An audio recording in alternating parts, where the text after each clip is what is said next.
na sisi kama KUPPET tuna msimamo mmoja kwamba ikiwa walimu ambao wanafanya kama interns mwaka huu hawatapewa confirmation mwaka ujao, sayansi, masomo ya sayansi katika shule za upili za awali yatasimama. Tumewaambia kwamba hakuna kurudi shuleni hadi serikali imewaconfirm. Si vizuri tume ya kuajiri walimu iajiri walimu wa sayansi kama watu wa vibarua. Wanafaa nao wapate kandarasi ya kuonyesha kwamba wako permanent and pensionable, ili na wao wakifanya kazi wajue wanafanya kazi kama walimu wengine.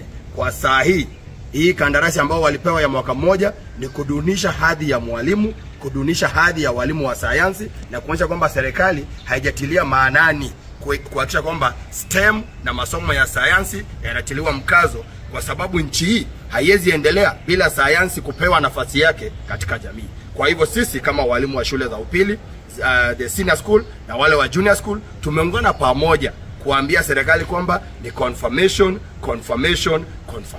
Asante. Thank you.